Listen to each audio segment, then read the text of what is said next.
Not steal. It's a commandment that is being ignored by those dipping into the till of area churches and religious institutions. News 4 senior correspondent Rich Newberg joins us with this morning's special assignment. Rich. And Joe, well, the stealing happens at all levels. Less than 3 weeks ago, Maria Katzel, the cafeteria manager at Trinity Catholic Academy in South Buffalo, agreed to pay back the $63,000 she stole from students' lunch money. Prosecutors tell me she took 67 cents on every dollar. It goes on despite high-profile cases of larceny and broken trust. In 1991, the conviction of Anthony Frangione, the comptroller of the Buffalo Catholic Diocese who embezzled $1.4 million, sent shockwaves through the very foundations of the church in Buffalo. And I think their shock was legitimate.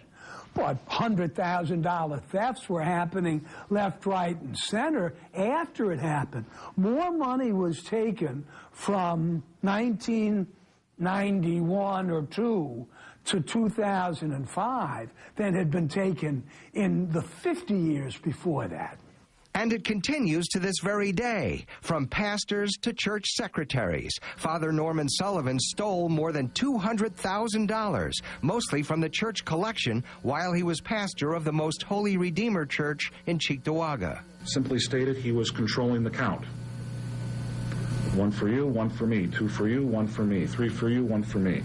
Church Secretary Maureen Durrell asked for forgiveness after admitting she stole nearly $500,000 from St. Christopher Parish in the town of Tonawanda.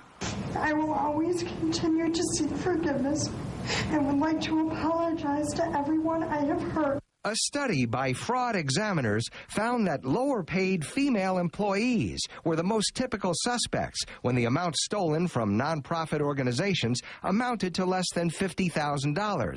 Most had been employed for about 7 years and had never committed a crime before. Many times the thieves just got a slap on the wrist from the organization, either out of forgiveness or the fear of negative publicity. Most do nothing. 1 in 4 do not pursue any kind of criminal charges, nor do they fire the employee. When the amount stolen hit the $150,000 mark, the thieves tended to be male managers and executives who were among the most trusted to handle the financial data. We're taught to trust people, but we've also learned that you need to verify. To better protect Catholic institutions, the Buffalo Diocese has upgraded a number of its safeguards.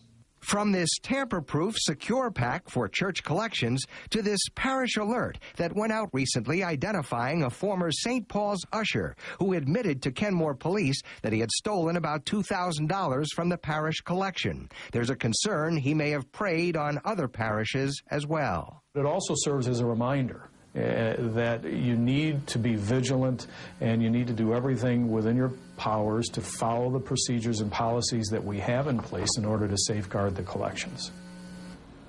Well, here are these secure packs for collections. They are sealed, as you can see. This flaps down, and they are numbered, so tampering would be easily noticed. Yet, I'm told some parishes still haven't adopted the new procedures, and this is a source of frustration for the diocese.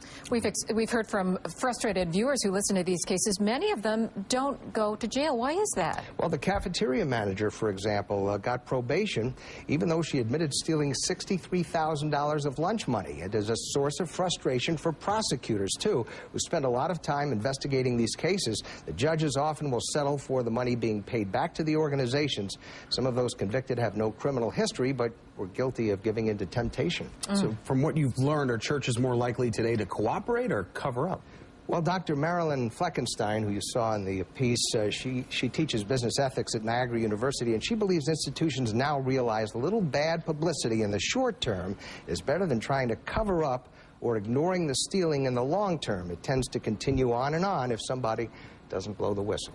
All right, more vigilance. Thank you very much, Rich, for that story. We'd love to hear your